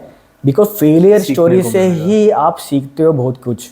सक्सेस स्टोरी से तो हंसी गुजरी बस जश्न होता है यार कि हाँ भाई हो गया। आप बस सक्सेस स्टोरी शेयर मत करो, आप वो भी करो बट 90% आप फेलियर स्टोरी शेयर करो कि आप सक्सेस हुए क्या। छोटी छोटी चीज़ें होती है यार, आपको ए पॉइंट से बी पॉइंट पे जाना है, आप बी पॉइंट पे पहुँचे, आपने सक्सेस ले लिया, बट वो उस पॉइंट पे पहुँचने में आपने क्या क्या चीज़ें फेस की, कहाँ पे ऐसा आया है कि आपको लगा कि आप क्विट कर जाओ, किस चीज़ों से आप मोटिवेट होते रहो, कैसे कैसे छोटे छोटे माइलस्टोन को आपने अचीव किया। तो बस ये मैं 2 चीज़ें चेंज करना चाहता अगर मैं होता तो। एक तो मेरा मैनेजर, बट आई जस्ट मैं लकी था कि उसके बाद जितने भी मेरे मैनेजर मिले सारे अच्छे थे, ठीक है। जैसे मैं हूँ वैसे ही थे वो मेरे मैनेजर। तो मैंने उन्हीं से सीखा है सारी चीज़ें। मुझे पता नहीं था कि मैनेजर होता है कौन है, बट एक ही वर्ड बोलूँगा, मैनेजर की जो डेफिनेशन होती है, लीडरशिप की जो डेफिनेशन होती है, टेक्निकल एक्सपर्टीज स्किल्स, ये सब में होता है यार। आप लीड भी करते हो, आप शो भी करते हो फ्रंट से, ये सब करते हैं, ठीक है। आप चाहते हो कि जो प्रेशर है वो मेरी टीम तक ना आए, आप उसको ऑब्जर्व भी करते हो, ठीक है। बट मेरे लिए जो मैंने सीखा है ना, empathy is the bigger thing. आप जितना काम एम्पैथी शो करोगे ना अपनी टीम पे, आपकी टीम हो सकती है, आपके खुद के बच्चे हो सकते हैं, आपके कलीग्स हो सकते हैं, आपकी जो कम्युनिकेशन होती है ना, आप किससे किस वक्त कैसे बात कर रहे हो, कैसे आप शो कर रहे हो, ये मेरे लिए बहुत इंपॉर्टेंट है। अगर आप रूडली बात करोगे you will get the opposite, ठीक है। बट अगर आप थोड़ा सा काम होके बात करोगे, यू जस्ट शो एम्पैथी, आप अंडरस्टैंड करोगे दूसरों की प्रॉब्लम को, सोल्यूशन दोगे, पॉजिटिव भी बताओगे, नेगेटिव भी बताओगे। ऐसे नहीं कि पॉजिटिव बता दिया और बंदा जाके वो फेल ही हो गया, सर आपने तो ये बताया नहीं था यार, आपको तो नेगेटिव चीज़ पहले बतानी चाहिए थी। लाइक आर QA, वो पॉजिटिव चीज़ें टेस्ट कर लेता है, नेगेटिव करता नहीं, वो नेगेटिव कस्टमर कर रहे होते हैं ठीक है। तो मतलब हमें नेगेटिव चीज़ों पे पहले फोकस करना है। क्यों फोकस करना है? ताकि आप प्रिवेंटिव प्लान बना सकते हो यार, रोल बैक प्लान बना सको। पॉजिटिव चीज़ तो हो ही जाएगी यार, अगर नेगेटिव होगी तो क्या करोगे उस वक्त? फिर आप नहीं कर पाओगे कुछ भी, फिर आप बोलोगे यार अब क्या करें ठीक है। तो यही था, 2 चीज़ें मैं यही चेंज करना चाहता। और किसी ऐसे बंदे को जो अभी अपने करियर में स्टार्ट कर रहा है और स्टक फील कर रहा है, ग्रोथ नहीं मिल रही, ठीक है, किसी भी वजह से हो सकता है कि पैसे वाइज ग्रोथ नहीं मिल रही है, काफ़ी साल हो गए हैं, 2-3 साल 4 साल 5 साल हो चुके हैं। मैं ये नहीं कह रहा कि पैसा बहुत बिल्कुल ज़रूरी नहीं है, पैसा भी ज़रूरी है, पैसा जरूरी, लर्निंग भी ज़रूरी है, पर ऐसा नहीं होगा तो मैंने जो विजुअलाइजेशन सपने देखे हैं वो कैसे होगा, वो कभी पूरे नहीं होंगे। तो कोई स्टक हो सकता है वो बस डर के बैठा हो कि यार मैं शायद ये जॉब छोड़ दूंगा तो मुझे जॉब नहीं मिलेगी। हो सकता है कि वो स्टार्ट ही नहीं कर पा रहा है, एंट्री बैरियर है, किसी भी टाइप का हो सकता है जो स्टक फील कर रहा है, उसके लिए क्या एडवाइस है? यार देखो, अभी जैसे मैंने बताया, सबसे पहले तो लर्निंग है, you have to invest in learning. अगर आपको लगता है आप स्टक हो गए हो, स्टक का मतलब क्या है? दरवाजा ओपन ही नहीं हो रहा है यार, आप ब्लॉक हो गए हो, चारों तरफ के दरवाजे बंद है, तो दरवाजे खुलेंगे कैसे? या तो आपकी लर्निंग से खुलेंगे। लर्निंग में ये होगा कि यार आपने तो पहले ही सीख रखा है, तो कुछ ऐसा सीखो ना जो नया हो। भले ही आपको इंटरेस्ट नहीं है, बट उसको सीखने से शायद एक दरवाजा खुल जाए, और जब वो दरवाजा खुले तो उसके साथ सारे दरवाजे खुल जाए, ठीक है। पहले तो ये है, आपको लर्निंग करनी पड़ेगी, आपको न्यू थिंग्स एक्सपेरिमेंट करने पड़ेंगे, बिकॉज आपका वो जो बैरियर है ना तभी टूटेगा, ठीक है। क्योंकि फिटनेस इंडस्ट्री में भी ऐसे ही होता है, अगर आप कंटिन्यूसली एक ही चीज करते जाते हो ना तो बॉडी को ना आदत हो जाती है, तो उसको बैरियर को तोड़ने के लिए आपको डिफरेंट चीज फिर करनी पड़ती है, आपको डिफरेंट प्लान पे जाना पड़ता है। तो same like it, learning is important. आपकी या तो लर्निंग जो है वो उतनी नहीं है जितनी चाहिए, तो उसको एनहेंस करो, या आप इस लेवल पे हो तो ट्रैक चेंज करो, आप देखो क्या चल रहा है मार्केट में यार, इनोवेशन क्या हो रहा है, क्या आने वाला है, फोरकास्टिंग वगैरह, उस पर आप फोकस करो, ठीक है। पहला तो लर्निंग वाला पार्ट है। दूसरा ये हो सकता है कि अगर आप डीमोटिवेट हो तो आप कोई मोटिवेशनल चीज़ें, बुक्स वगैरह पढ़ सकते हो, पॉडकास्ट देख सकते हो, ठीक है, कि जहाँ पे सेम चीज़ किसी के लाइफ में आई हो तो उसने क्या आपको बताया, कैसे वो निकला, तो एक वो वाला पाथ हो सकता है, ठीक है, कि मैंने पॉडकास्ट देखना शुरू कर दिया है कि यार कुछ रिलेट कर पाऊँ। ये भी हो सकता है कि वो सब देख लिया, बुक्स भी पढ़ लिए, तब भी मैं रिलेट नहीं कर पा रहा, मेरी प्रॉब्लम अलग ही है यार, ये वाली अभी तक पॉडकास्ट बने ही नहीं है, ठीक है, क्योंकि वो खुद बनाएगा पॉडकास्ट, सक्सेस होगा, ठीक है। तो learning and the motivational things आपको थोड़ा सा करना है। बाकी आपको इन्वेस्ट करना पड़ेगा फिजिकल एक्टिविटी पे, मेंटल एक्टिविटी पे, ठीक है, इमोशंस कंट्रोल पे। आपको रोना आ रहा है तो आप एक कमरे में रो दो पूरा, ठीक है, क्योंकि अगर आप रोओगे नहीं तो आपका फ्रस्ट्रेशन निकलेगा नहीं। मेडिटेशन करो, हेल्थ पे अपना फोकस करो, हो सकता है कि हेल्थ पे फोकस करने के आपका थोड़ा सा चेंज ही हो जाए माइंडसेट, ठीक है। तो आपको डिफरेंट थिंग्स ना, चीज़ें एक्सपेरिमेंट करनी पड़ेगी, you will have to do the experiment. उस एक्सपेरिमेंट में क्या होगा आपको सोचना पड़ेगा, फिर से फियर ऑफ फेलियर, आप सोचोगे तो एक्सपेरिमेंट कर ही नहीं पाओगे। या क्या होगा, मैं नया चीज़ सीखता हूँ वो भी नहीं हुआ तो अगेन फियर ऑफ फेलियर। आपको कोई नई चीज सीखनी है तो आपको करना है यार, सीधी सी बात है, करोगे तब इंटरेस्ट आएगा, नहीं आएगा दूसरी चीज करो यार। बहुत चीजें होती है यार, पर्सनल लाइफ में बहुत चीजें होती है, प्रोफेशनल लाइफ में बहुत चीजें होती है। आपको चैरिटी करनी है, कहीं चैरिटी करो जाके, थोड़ा सा माइंडसेट अपना दिमाग सही करो। हो सकता है चैरिटी करने से कुछ अपॉर्चुनिटी ऐसी निकल जाए, लक ऐसे आ जाए, बिकॉज मैंने बोला ना, लक, हार्डवर्क और वो जो अपॉर्चुनिटी, ये सब एक साथ ही चलते हैं सर, ठीक है। इसमें परसेंटेज अलग अलग हो सकता है, कुछ पहले चल रहा हो बहुत दिनों से, और कुछ 1 मिनट के लिए आए, ठीक है, और कुछ 2 मिनट के लिए आए, बट इंटरसेक्शन जरूर आपको you will have to be ready, ठीक है। तो यही मैं कहना चाहूँगा यार इन यंगस्टर को जो स्टक हो गए हैं, जावेद, एक चीज़ जो मैं और पूछना चाहूँगा इसमें वो ये भी है कि seeing such family struggles and थोड़ा सा आपका सपोर्ट के लिए आप अकेले ही आगे बढ़ते रहे, but marriage might have changed things, right? तो आज के टाइम पे आपका सपोर्ट सिस्टम कौन है? अच्छा, इसकी एक अलग ही कहानी है मेरी मैरिज की। सो जब मेरी लव स्टोरी स्टार्ट हुई थी तो जो मोटिवेशनल फैक्टर था वो यहीं से आता था, क्योंकि मैं किसी से बात तो करता नहीं था यार। मेरी वाइफ ही थी जिससे मैं 1 घंटा या आधे घंटे बात करता था, उसको सब कुछ बताता था मैं कि आज क्या हुआ, क्या हुआ, आज कहाँ से रिजेक्शन हुआ, कौन सी कंपनी बंद हुई, यही रहता था मेरे पास टॉपिक। ठीक है। और वहाँ से क्योंकि वो भी उस वक्त उसकी भी एज कम थी, वो इन चीज़ों को नहीं समझती थी, बट हाँ वो ये समझती थी कि हाँ ठीक है कोई बात नहीं, सब कुछ अच्छा होगा, छोटी सी भी जॉब मिल जाएगी तो हम लोग रह लेंगे यार, क्योंकि वो पैसे को इतना इंपॉर्टेंस नहीं देती थी। और आज जब आप डायरेक्टर ऑफ इंजीनियरिंग हो, हाँ। तो आज के टाइम पे तो और बच्चे भी हैं, हाँ, तो आज के टाइम पे आप यहाँ बैठे हो, हमें कितना आई थिंक काफ़ी टाइम हो गया। इसीलिए मैंने बोला क्योंकि उसने भी सब कुछ सेक्रीफाइस किया है, उसके भी सपने थे, वो भी कुछ करना चाहती थी, फैशन डिज़ाइनिंग में जाना चाहती थी, उसने फैशन डिज़ाइनिंग में किया है, ठीक है, जॉब करना चाहती थी, इंडिपेंडेंट होना चाहती थी। बट जैसी मेरी बेटी हुई ना, उसने डिसीजन ले लिया था कि नहीं यार, मैं मेड के भरोसे तो अपनी बेटी को नहीं पढ़ाऊंगी, क्योंकि फ्रेंड सर्कल में हमने देख लिया था कि कैसे कुछ होता है जहाँ पे आप 12 घंटे के लिए बच्चे को छोड़ देते हो, फिर आप उससे मिलने आते हो तो बच्चा बोलता है ये कौन है ना, तो वो नहीं चाहती थी मेरी बेटी। ठीक है, और ना ये भी चाहते थे कि पापा जब जाएं और आएं तो पापा ये कौन बैठा है। ठीक है, तो शुरू से उसने अपने पास ही रखा है अपनी बेटी को, जो मेरी बेटी है। और जैसी वो बड़ी हो गई उसके बाद 4 साल में शायद हमने दूसरा डिसीजन ले लिया था, क्योंकि हमने देखा कि बेटी थोड़ा सा अकेला फील कर रही है अपने आप, क्योंकि वहाँ पे कोई नहीं था। शुरू से मैं और मेरी वाइफ ने ही अपने जो बच्ची है मेरी उनको देखा है। बट हाँ, ऑल ओवर जो सपोर्ट जर्नी था वो मेरी वाइफ का ही है, कैसे वो इंडिपेंडेंटली एक घर को संभाल रही है, 2 बच्चों को संभाल रही है, और बच्चे भी ऐसे हैं कि क्या बताऊँ। बच्चे ऐसे होते हैं। ठीक है, तो वो 2 छोटे बच्चों को संभाल रही है और एक बड़े बच्चों को संभाल रही है। ठीक है, अब एक मेरे फेवरेट टॉपिक पे आते हैं। अच्छा, आप फाइनेंसेस कैसे मैनेज करते हो? What do you feel about money? How do you manage your finances? Do you invest?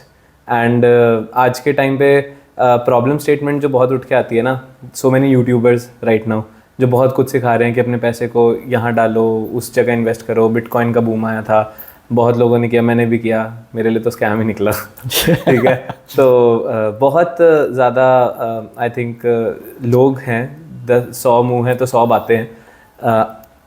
Practically ground reality क्या है? ठीक है, आप अपने पैसे को कहाँ इन्वेस्ट करते हो? आपके हिसाब से पैसा कहाँ इन्वेस्ट करना चाहिए? आप थोड़ा सा अगर वो बता पाओगे तो उससे काफ़ी हेल्प होगी। तो मैं ना थोड़ा सा ना ऐसा फील कर रहा हूँ कि यार मैं कहाँ आ गया हूँ। आप मुझसे ना फाइनेंशियल एडवाइस ले रहे हो, इन्वेस्टमेंट की एडवाइस ले रहे हो, यार मेरे पास तो पैसे नहीं होते थे।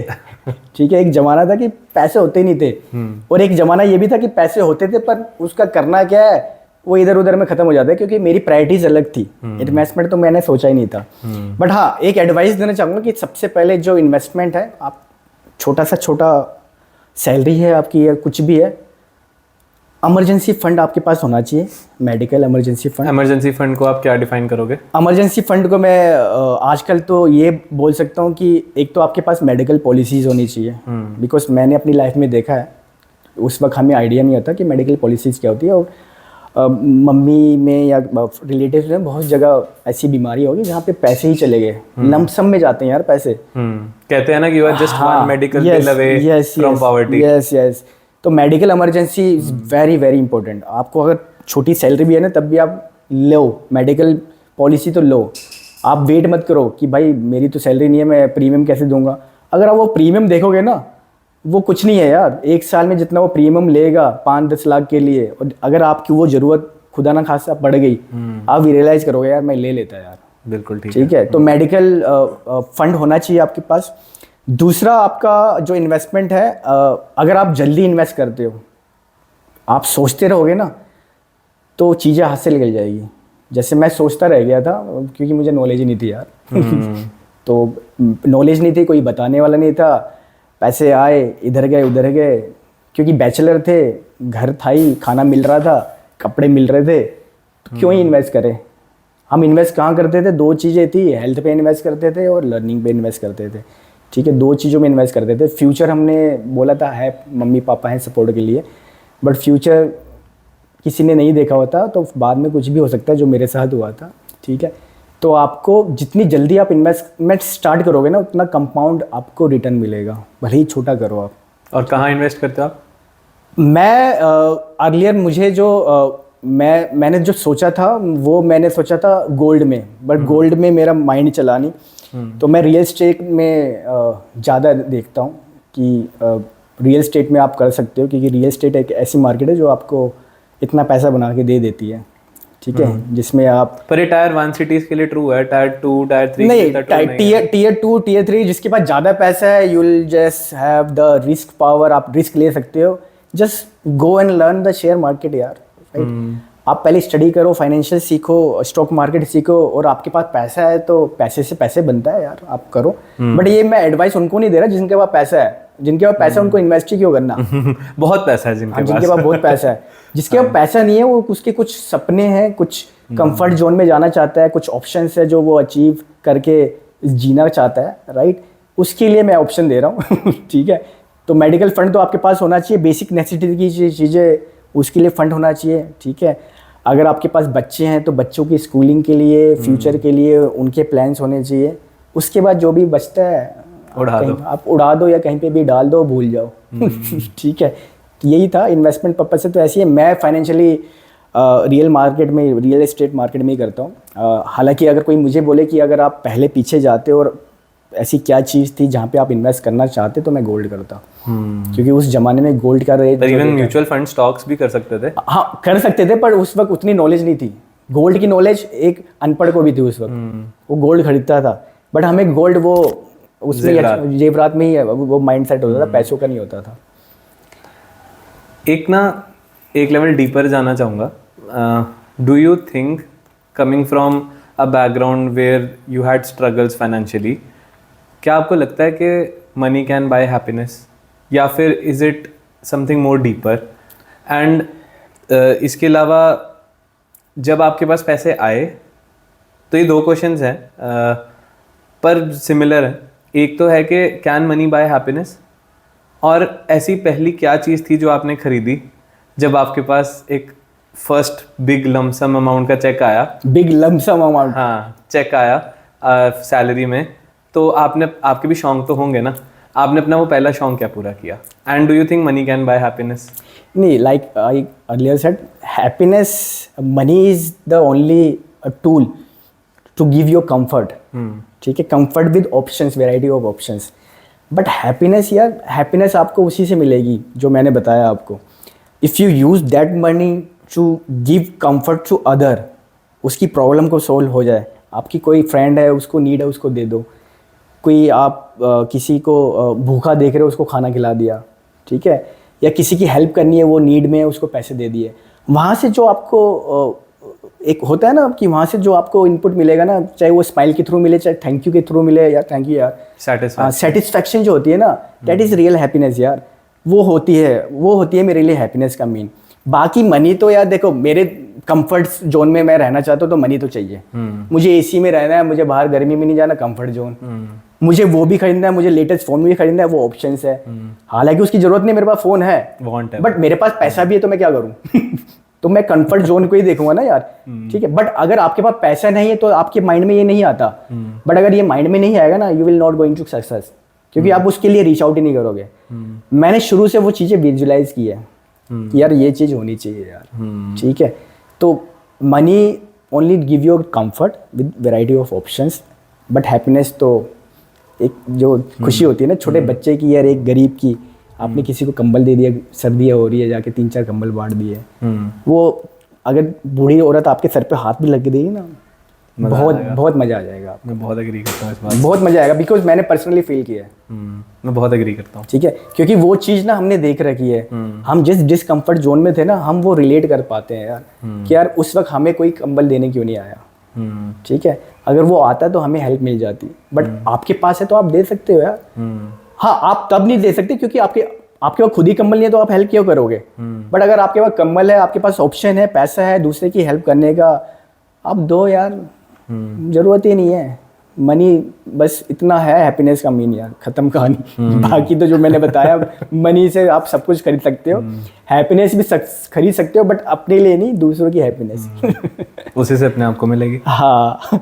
एंड जो दूसरा क्वेश्चन आपका क्या था? कि जब आपके पास पहली बार मेरे पास एक बड़ा चेक आया तो जब आपको लगा हो कि हाँ अब I have arrived, I have did something in life, and अब जो मेरे 1 महीने की सैलरी मेरे अकाउंट में आई है ना, ये तो भाई पहले कितने साल का पैकेज होता था शायद। तो वो वाला जो हैप्पीनेस है, क्या वो आपको कब फील हुआ कि आई हैव मेड इट, और आपने उससे क्या खरीदा? यार देखो, सबसे पहले जो मेरी पास सैलरी, जो मैं बताया कि जब 19,000 मेरी सैलरी थी, तभी मैंने अपनी शौक पूरे कर लिया था, पहला शौक। वो आपके लिए वो था कि भाई हाँ, तो क्योंकि वो उस पैसों में से मुझे नहीं देना था किसी को, और वो मेरी पहली सैलरी थी, और उस कंपनी की सैलरी थी जो बंद नहीं हुई थी। क्योंकि मैं इतना अनलकी था, जहाँ जाता था वहाँ कंपनी बंद हो जाती थी। तो फियर ऑफ कंपनी फेलियर भी था, यार ये बंद ना हो जाए यार, पैसे तो टाइम पे मिल रहे हैं। और ऐसी जगह पे जहाँ पे 1 तारीख से पैसे पहले मिल रहे हैं, तो 1-2 महीने के बाद लगा यार ये नहीं होने वाली बंद, यहाँ पे तो 1 तारीख से पहले पैसे मिल जा रहे हैं। तो जब मुझे पहले बार सैलरी मिली तो मैंने वेट किया पहले, ठीक है, क्योंकि मुझे बताया गया कि 2.8 का पैकेज है। फिर मुझे बाद में पता लगा कि टैक्स नाम की कोई चीज़ होती है। ओ भाई। बिकॉज मैंने बताया ना, मुझे कुछ नहीं पता था यार पहले। मुझे इतना पता था हाँ 2.8 तो यार इसको जरा मल्टीप्लाई कर दो 12 से तो इतना पर मंथ बनेगा, इतना आएगा। तो मैंने प्लानिंग पहले कर ली थी, ये करूँगा वो करूँगा। बट जब अमाउंट आया ना कटकुटा के, मैंने बोला यार ये तो यार यहाँ पे भी झूठ बोल दिया। बट मेरे फ्रेंड्स जो थे, जो वहाँ पे थे, उन्होंने समझाया कि ये सब TDS वगैरह काट के आता है आपका, तो आप अगर ये शो कर दोगे तो नहीं कटेगा। तो फिर मैंने बोला शो क्या करना है, कह रहे इसमें ये शो कर दो वो शो कर दो। तो वहाँ से धीरे धीरे लर्निंग आई। बट हाँ, जब सैलरी आई तो 2 महीने वेट करके मुझे वो एक कैसियो की वॉच आती थी रेड कलर की, वो मेरे पास अभी भी है, ठीक है। तो वो मेरे पास अभी भी है, वो मैंने बाई की थी, और उसको मैंने EMI पे बाई की थी। क्योंकि वो EMI का ऑप्शन मैं समझ गया था कि अगर 15,000 की वॉच है तो मुझे पर मंथ इतना पड़ेगा। बट किसी ने ये नहीं बताया था उस पर इंटरेस्ट लगेगा। वो मुझे बाद में पता लगा था, जब मेरी वो EMI खत्म हो गई तब मेरे दोस्त ने बोला कितने की थी, मैंने बोला 15,000 की। कह रहे तूने EMI की ली थी? कह रहे इतने की पड़ी है तेरे को। तो मैंने वो वॉच ली थी और एक लैपटॉप लिया था अपने लिए, ठीक है। क्योंकि लैपटॉप से, क्योंकि मैंने पहले ही बताया कि आपको you just keep on investing in learning. तो लैपटॉप मैंने लिया था ताकि मैं अपनी लर्निंग एनहेंस कर सकूं। 2 चीज़ें मैंने खरीदी थी उस वक्त। क्या आपके लिए सक्सेस का मीनिंग चेंज हुआ है over the period of time, और आपके लिए सक्सेस एक्चुअली मीन करती क्या है जावेद? ये देखो, सक्सेस का मीनिंग जो है छोटी छोटी चीज़ें हो सकती है, बड़ी चीज़ें हो सकती है। आपके कोई शॉर्ट टर्म प्लान है, शॉर्ट टर्म गोल्स हैं, आपने वो अचीव किया, वो सक्सेस हो गई। आपको कहीं जाना है, आपने प्लान किया, कहीं ड्रीम ट्रैवल करना है, कहीं से पैसे इकट्ठे किया, आपने फाइनेंशियल प्लानिंग की, वहाँ चले गए, वो अचीव हो गई।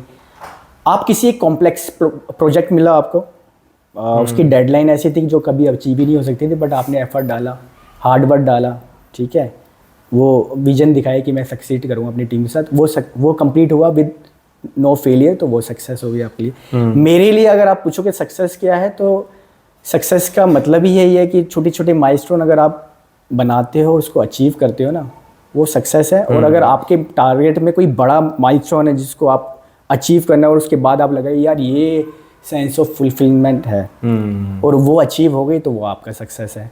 अगर आप मुझसे पूछोगे कि सक्सेस क्या है, तो आपको मैं बताता हूँ, जितनी मुझे सैलरी मिलती थी मेरी फर्स्ट जॉब में, उसको आप मल्टीप्लाई कर दो 4 से, उतना टैक्स कटता है मेरा आज। So this is the success for me, ठीक है यार। और मैं भी पर मंथ और पर ईयर तो पूछ नहीं रहा। हाँ, ठीक है, तो वो सक्सेस हो गई यार, ये सरकार ले लेती है, कोई बात नहीं, एज ए चैरिटी अपने देश के लिए कर रही है।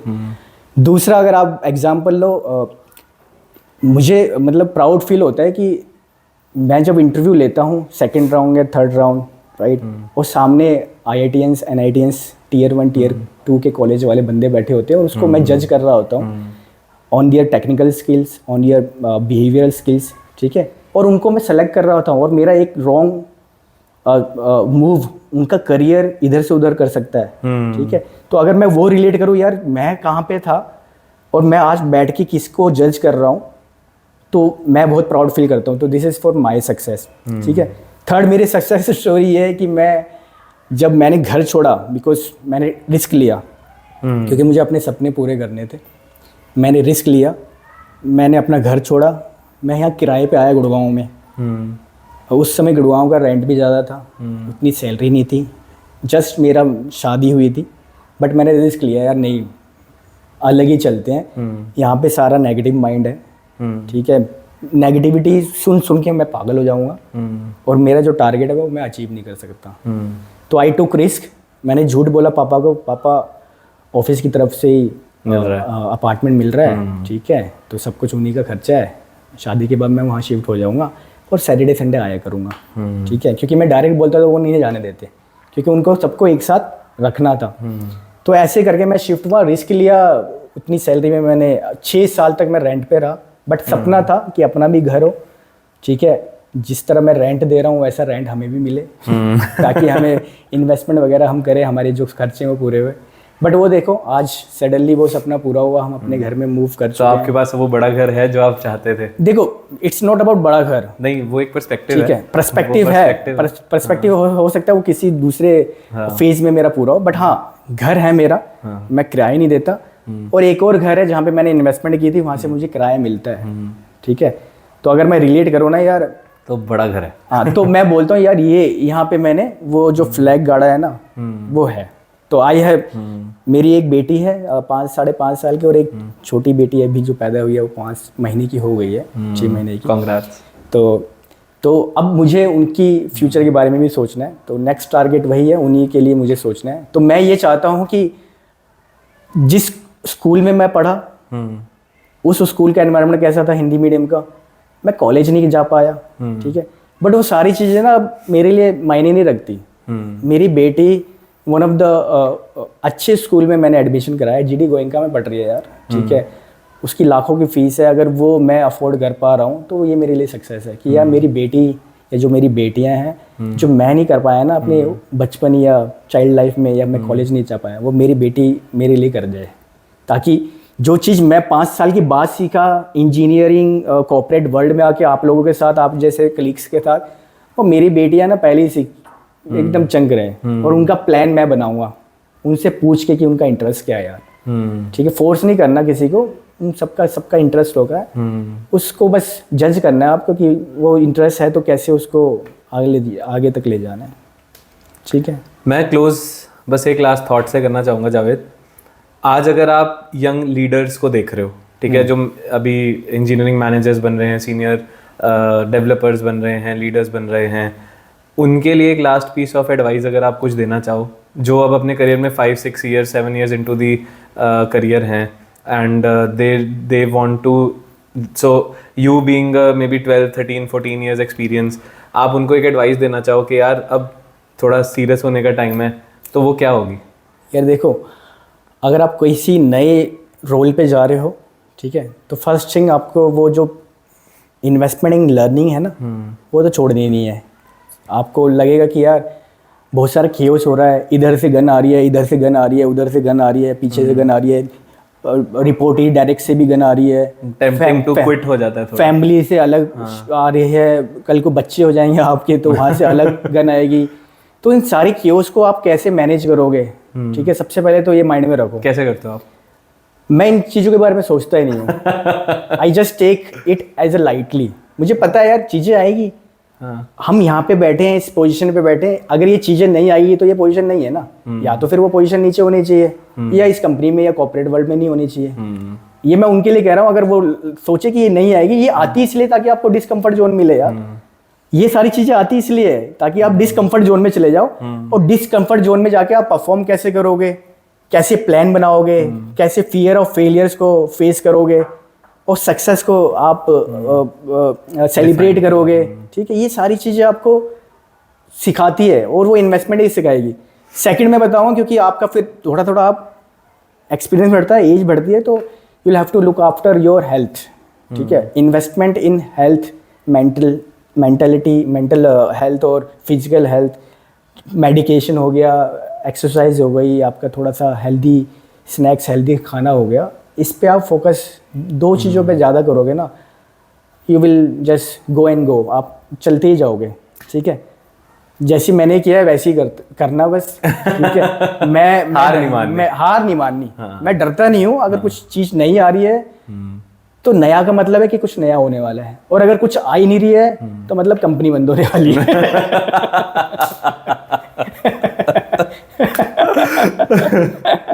तो वो मेरे माइंड में रहता है, हलचल रहनी चाहिए।